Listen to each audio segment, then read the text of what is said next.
সবার আগে সেচের জন্য কৃষকদের ডিজেল দেওয়ার নির্দেশ দিয়েছে জ্বালানি মন্ত্রণালয়। জনস্বার্থে জ্বালানির দাম বাড়ানো হয়নি বলেও জানানো হয়। জ্বালানি মন্ত্রণালয়ের নিয়মিত ব্রিফিংয়ে এসব কথা বলেন মুখপাত্র মনির হোসেন চৌধুরী।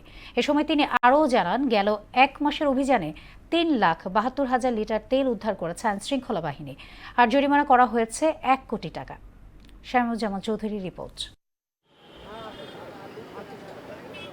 জ্বালানি তেলের জন্য পাম্পে যানবাহনের দীর্ঘ সারি, এর মধ্যেই চলছে মজুতের প্রতিযোগিতা। গত 1 মাসে দেশের বিভিন্ন স্থানে অভিযান চালিয়ে 2,000-এর বেশি মামলা হয়েছে। উদ্ধার করা হয়েছে 3,72,000 লিটার তেল। অবৈধ মজুতের দায়ে জরিমানা করা হয়েছে 1 কোটি টাকা। তারপরও মজুত কেন বন্ধ হচ্ছে না, গণমাধ্যমের এমন প্রশ্ন ছিল জ্বালানি মন্ত্রণালয়ের মুখপাত্রের কাছে। আমরা গত বছর যা সরবরাহ করছি এবছরও তাই সরবরাহ করছি।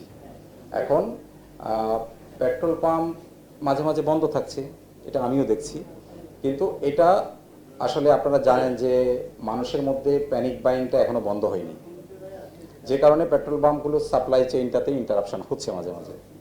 তারপরে হচ্ছে মজুদের টেন্ডেন্সিটা আমি প্রথমে আপনাদের মজুদের এটা শেয়ার করলাম।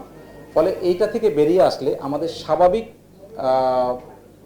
সরবরাহে কোনো সংকট নেই। তিনি জানান, ডিজেল, পেট্রোল, অকটেন সহ জ্বালানি তেলের মজুদ আছে 2,55,000 টন। বিভিন্ন দেশ থেকে আরও সংগ্রহের প্রক্রিয়া চলছে।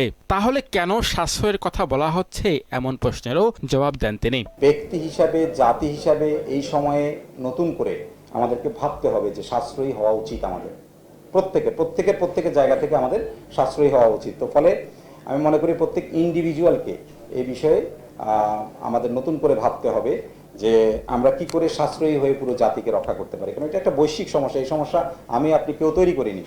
ফলে এই সমস্যা থেকে বেরিয়ে আসার সবচেয়ে বড় উপায় হচ্ছে সাশ্রয়ী হওয়া। জ্বালানি মন্ত্রণালয়ের মুখপাত্র জানান, জনস্বার্থে তেলের দাম বাড়ায়নি সরকার। সবার আগে সেচের জন্য কৃষকদের ডিজেল দেওয়ার নির্দেশনা দেয়া হয়েছে। উপজেলা কৃষি কর্মকর্তার কোনো প্রত্যয়ন নিয়ে যে কৃষক ডিজেল চাইবে তাকে যাতে এটা প্রদান করা হয়, এটা এনশিওর করা হচ্ছে।